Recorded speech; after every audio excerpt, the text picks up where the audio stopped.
My wife fired me and divorced me after becoming CEO. Then I told my assistant, fire every one of them. Welcome back everyone. Before we dive in, make sure you drop your thoughts and the lessons you took from this story in the comments. And don't forget to like and subscribe. Let's get into it. The envelope was cream-colored, heavyweight stock, the kind that communicates importance before you open it. Marcus Thompson held it in both hands and read his name on the front, Marcus A. Thompson, Senior Director of Strategic Development, in the company's official letterhead font, and he understood, with the particular, clarifying intelligence of a man who has been quietly paying attention for a long time, that what was inside this envelope was not the end of something but the beginning of what came after the end. The two were different things. The end had happened gradually, over 3 years, in a marriage that had been slowly exchanging its substance for performance until there was more performance than substance left and the performance required the substance to leave. This was just the paperwork. He was standing in the corridor outside Conference Room A on the 14th floor of the Nexus Group's Atlanta headquarters when the envelope arrived, delivered by Elena's new executive assistant, a young woman named Priya who had been with Elena for 6 days and who held the envelope at arm's length with the careful neutrality of someone executing an instruction they understood was uncomfortable and had decided to perform with maximum professionalism regardless. Mrs. Thompson asked me to deliver this personally, Priya said. She said you'd know what it was. I do, Marcus said. Thank you, Priya. Priya retreated with the rapid, purposeful walk of someone putting distance between themselves and a situation that wasn't theirs.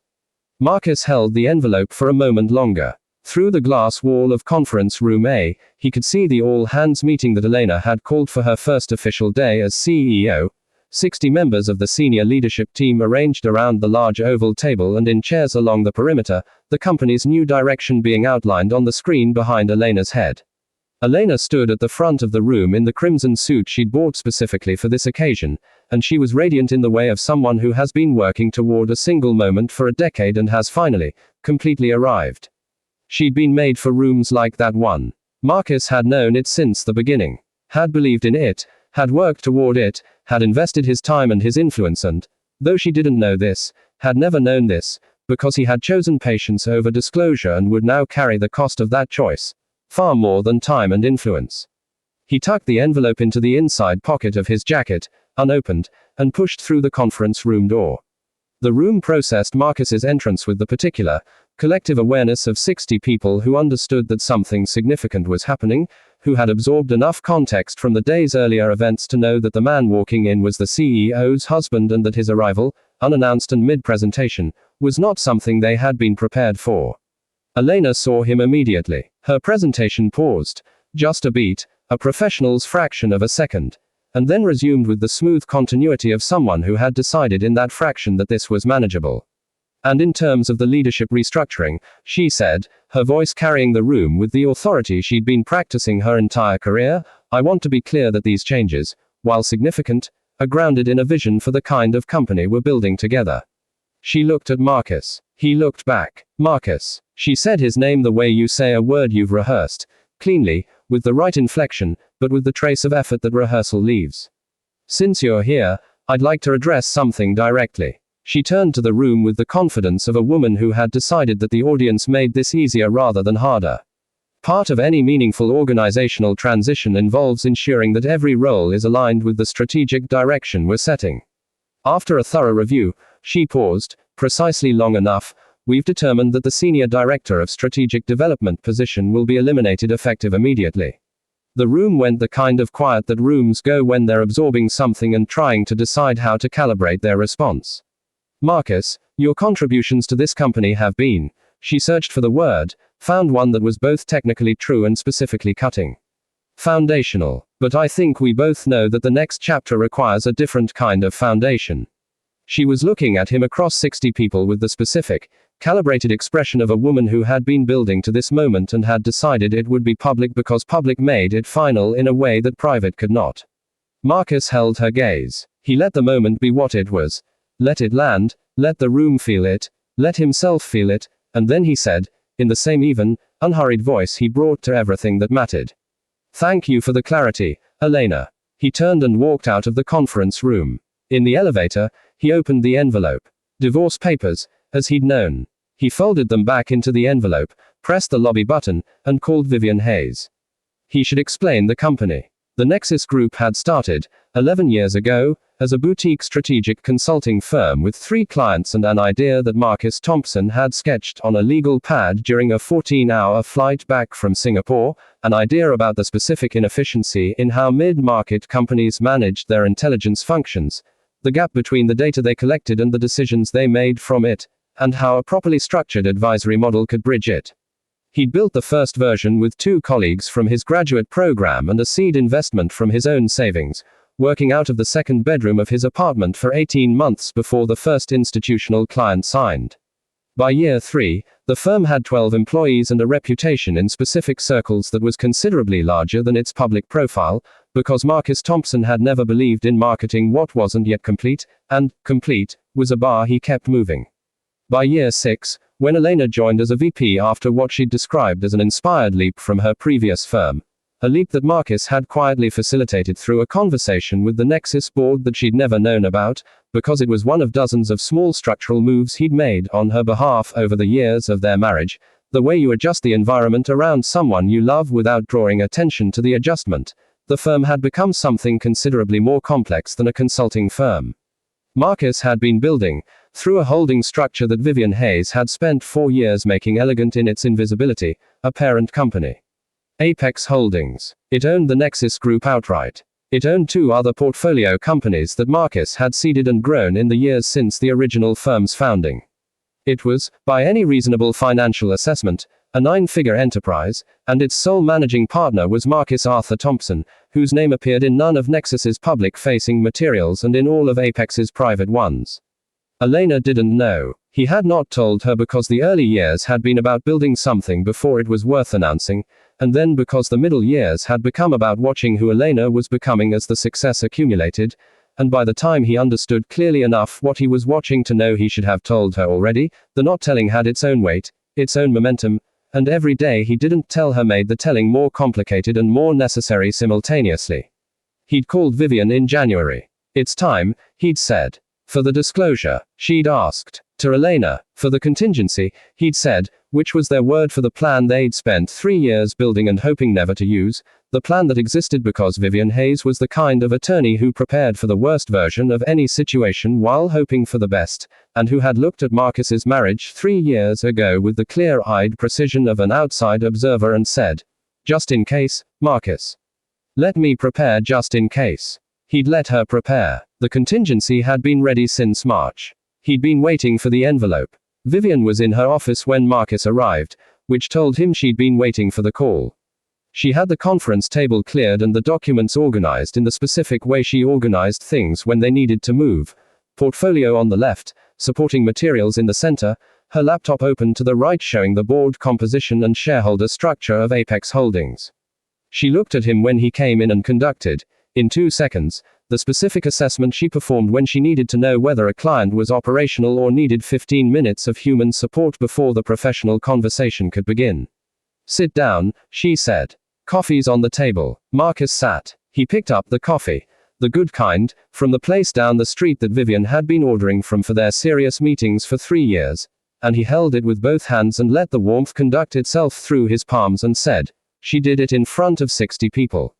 I know, Vivian said. She called it a restructuring. That's the language, yes. And she had the divorce papers delivered by her assistant. He set the cream-colored envelope on the table between them. She said I'd know what it was. Vivian looked at the envelope for a moment. Then she looked at Marcus with the direct, clear regard of someone who has known a person long enough to skip the navigation and go straight to the destination. Tell me what you want, she said. Marcus drank his coffee. He looked at the Apex Holdings shareholder structure on Vivian's laptop. His name, his percentage, the clean architecture of something built carefully over a decade, and he thought about what he wanted with the honest, complete attention the question deserved. He let himself feel it, which he hadn't done yet in the elevator or the lobby or the drive across town. He wanted to grieve. For the marriage, for the version of Elena he'd believed in before the version she'd become had finished replacing her. For the decade of building together when only one of them had known the full shape of what they were building. He wanted to grieve all of that, and he would, eventually, in the private way he processed the things that mattered. in the early mornings with his father's photograph and his grandmother's worn Bible and the running that metabolized everything the mind couldn't hold without movement. But right now, in this room, with Vivian across from him and 60 people back at Nexus processing what they'd witnessed in conference room A, he wanted something else. I want it handled, Marcus said. All of it. The divorce, the company, Elena's position and her appointments. All of it. Then we move Thursday, Vivian said. Thursday, Marcus confirmed. He reached for his phone. He opened the message thread with his executive assistant. 32 years old, meticulous, the one person at Nexus besides Vivian who knew the full Apex structure, who had been with Marcus for 4 years with the particular loyalty of someone who understood who they were working for and had chosen that work with full information. He typed, prepare termination packages for Elena Thompson and all executive appointments made in the past 2 weeks. Full severance per contract. I'll explain Thursday. Don't discuss with anyone. The response came in 45 seconds. Understood. We'll have everything ready by Wednesday evening. Marcus put his phone on the table. The board notification, he said to Vivian. Goes out tonight, Vivian said. Axiom Holdings calling an emergency session Thursday morning, 9 a.m. I've already drafted it. Robert Chen and the independent directors have been notified through back channels. They won't be surprised. And Elena, she'll receive the standard board meeting notice. Nothing in it will indicate why. Marcus nodded. He was quiet for a moment, and in the quiet he felt something that was the first edge of the thing he'd felt in the corridor holding the cream-colored envelope. The beginning of a particular, earned stillness, the stillness of a man who has absorbed the worst of a situation and has begun the internal work of converting it from something that happened to him into something he is handling. Vivian, he said. Yes. Do you think I should have told her earlier about Apex, about all of it? Vivian held the question with the seriousness it deserved. I think, she said carefully, that you loved someone and wanted to support her without complicating the support with information about its source.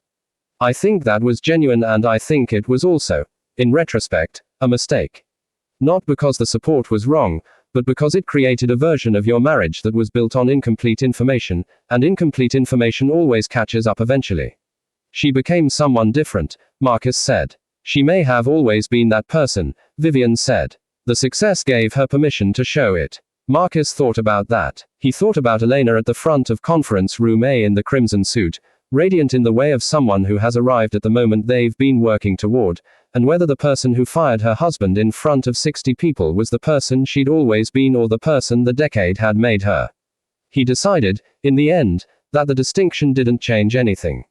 Let's go over Thursday, he said. Thursday morning arrived cold and bright, the kind of October morning Atlanta produced when it wanted to remind you that it could do autumn properly if it chose to.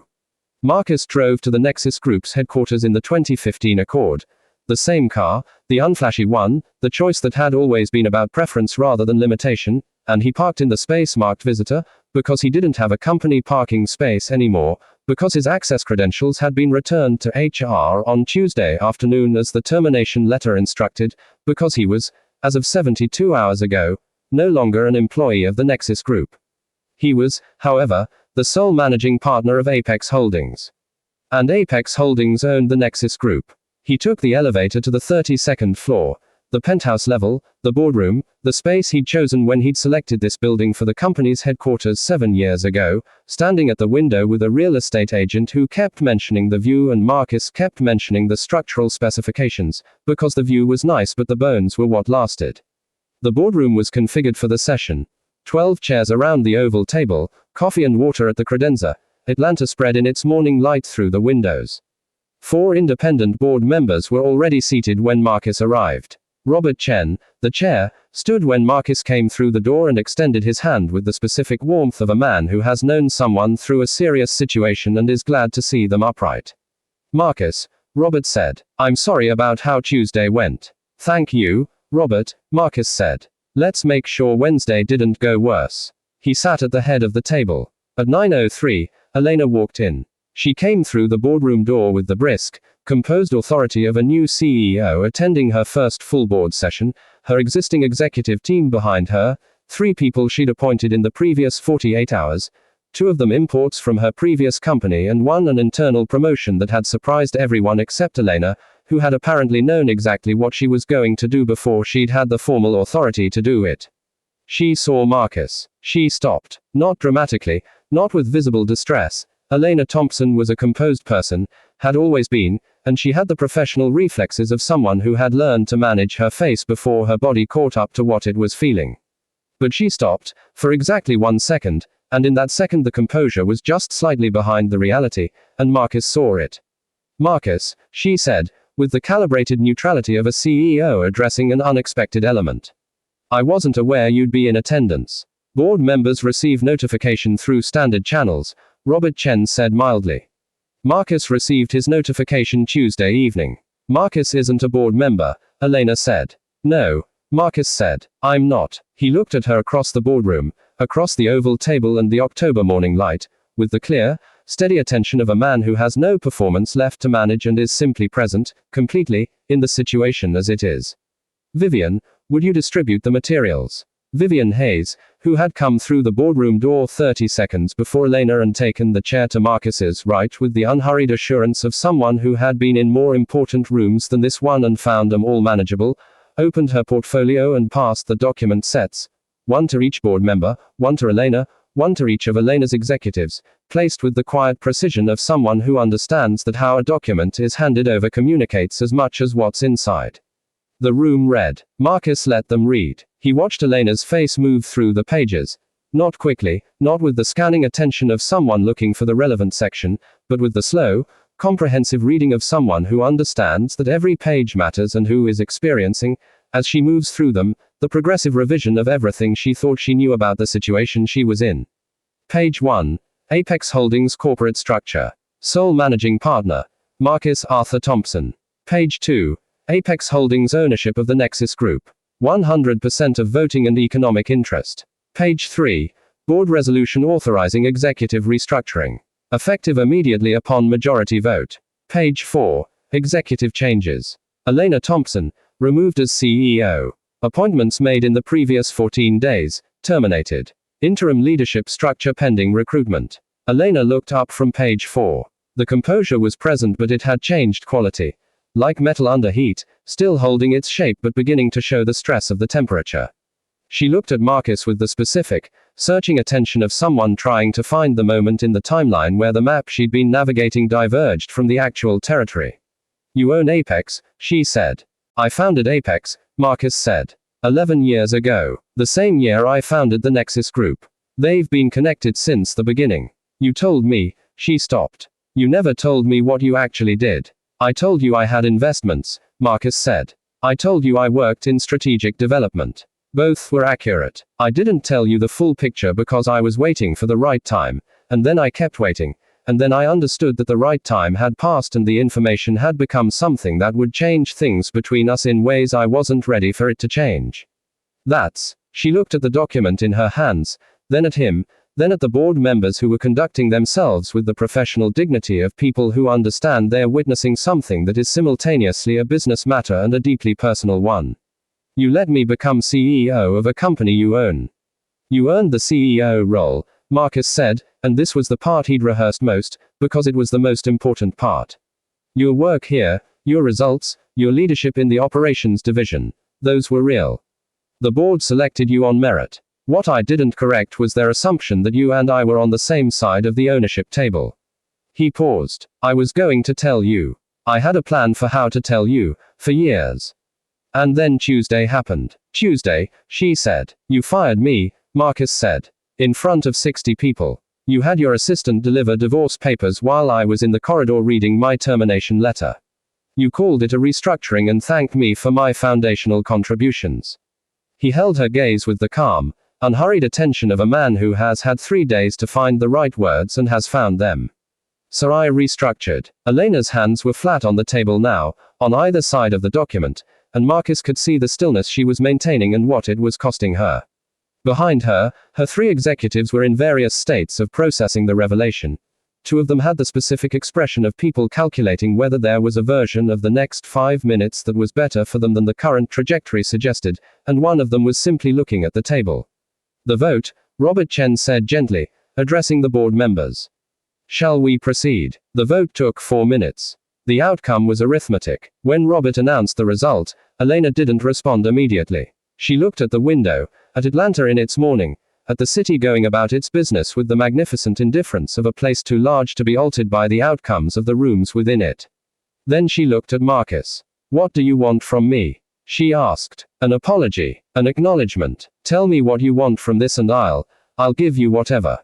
Elena, Marcus said. She stopped. I don't want anything from you, he said. I want the divorce handled fairly, which Vivian will ensure. I want the company led with integrity going forward, which I'll ensure. And I want, he paused, and in the pause he let himself feel the whole of it, the 8 years, the investment in her future, the gradual erosion of his presence in the marriage until his presence was so diminished that removing it formally was apparently straightforward. I want to know that somewhere, when you're honest with yourself about what happened here, you understand that I was never the supporting character in your story. I was building my own story the whole time. You just weren't curious enough to ask what it was. The room held the sentence in the way rooms hold things that are both professional and personal and therefore belong fully to neither category, belonging instead to the honest, unreduced space where people speak from without concern for which category it lands in. Elena said nothing. She picked up the document from the table. She stood. She looked at Marcus one more time with the complicated, searching look of someone who has understood something irreversible and is in the process of accepting that understanding. She walked out of the boardroom. Her executives followed. The door closed. Robert Chen exhaled, a small sound, barely audible, the professional equivalent of a long breath. Well, he said, shall we discuss the interim leadership structure? Yes, Marcus said. Let's do that. He stayed in the boardroom until noon, working through the transition plan with Robert and the independent directors with the focused, practical attention of someone who has been thinking about this for longer than the past 3 days and has the relevant information organized. At noon, he called his assistant. It's done, he said. I know, his assistant said. The packages went out an hour ago. HR handled it cleanly. A pause, the pause of someone who has more to say and is deciding whether to say it. Are you okay, Marcus? It was the question Vivian had asked on Tuesday. It was, he was discovering, the question that mattered most in the moments after significant things, the question that cut through the professional and the strategic and reached the person underneath. Not yet, Marcus said. But I will be. Yeah, his assistant said. I know. 3 months after Thursday, Marcus stood at the window of the Nexus Group's penthouse boardroom. His boardroom, had always been his boardroom, was simply more visibly his now, and watched Atlanta conduct its January business in the pale, earnest light of a city that didn't quite know how to do winter and did it anyway. The Nexus Group had, under the interim leadership structure Marcus and Robert had assembled in the weeks following Thursday, produced its best quarterly numbers in 3 years. The interim CEO, a woman named Diane who had been in the operations division for 6 years and who had the specific, unglamorous competence of someone who had been ready for a larger role for a long time and simply hadn't been given it, had told Marcus in December that the team's energy was different than it had been, that there was something clarified about the company's direction that was producing a different quality of work. What changed? Marcus had asked. People know who's in charge now, Diane had said simply. And they trust the person who is. The divorce had been finalized in December, handled by Vivian with the fairness Marcus had requested. Genuinely fair, not strategically fair, the kind of conclusion that left both parties with enough to build something new from. Elena had called him once, in November, and he'd answered because she'd been his wife for 8 years and he was not the kind of man who refused to answer a call from someone he'd once loved. I've been thinking about what you said, she'd told him. In the boardroom. That I was never curious enough to ask what your story was. Yes, he said. You were right. I know, he said. I'm sorry I didn't find a better way to make it easier to ask. She'd been quiet for a moment. I wouldn't have listened, she said finally, and the honesty of it, the clean, undefended honesty of it, was the most genuine thing she'd said to him in years, possibly longer. Probably not, he agreed. Goodbye, Marcus, she said. Goodbye, Elena. The Thompson Leadership Foundation, which Marcus had incorporated in October with Vivian's characteristically efficient assistance, was running its first cohort by January. A group of 20 emerging leaders from under-resourced communities who had been identified through a partnership with 3 Atlanta universities, people who had the intelligence and the drive and simply hadn't been given the conditions in which those things could compound. Marcus taught one session himself, which he hadn't planned to do but which had become, when the moment arrived, the right thing. He taught on the specific topic his grandmother had taught him, sitting on her porch on summer evenings when he was 9 and 10 and 11 and learning what she knew, that power was not loud. That the most durable authority was the kind no one else needed to confirm. That the man who knew the value of what he'd built didn't need anyone else to announce it.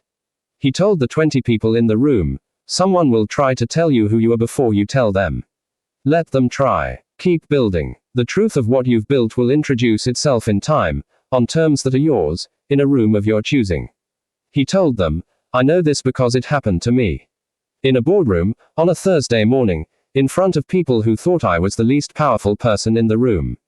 He told them, I let them think it. Until I didn't. On the last Thursday in January, Marcus took the elevator to the 32nd floor as he did every Thursday now, walked through the glass doors with his name on the wall beside them, recently added, at Vivian's insistence, because she said it was time for the building to reflect the truth of who it belonged to, and stood at the window of his boardroom. Atlanta was below him, spreading in every direction, going about its business with the magnificent, continuous vitality of a city that has survived every version of itself and become something better each time. His phone showed a message from Vivian. Apex Q4 financials confirmed. Best year on record. He put the phone in his pocket. He thought about a corridor outside conference room A, on a Tuesday morning, holding a cream-colored envelope. He thought about the elevator and the lobby and the drive across town and the coffee that was already waiting when he arrived at Vivian's office, because she'd known he was coming before he called. He thought about what it felt like to stand in the correct place in your own life. Not the place someone else had designed for you, not the supporting role in someone else's narrative, but the actual place, the real one, the place that had been yours all along and that required only the removal of a long patience for the world to see it. Marcus Thompson stood at his window, in his company, in the city he'd built something real in, and breathed the clean, uncomplicated air of a man who no longer needed to be invisible to be powerful. He picked up his phone. He called his assistant. Thursday review in 10, he said. Conference room A. I'll be there, his assistant said. He took the elevator down one floor. He walked into the room. He sat at the head of the table. And the work, his work, fully and finally and without apology his own, continued. I hope you enjoyed watching this story as much as I enjoyed creating it. If it moved you, like, share, and comment on the lessons you took from it. Let me know where you're watching from, and I'll see you in the next video.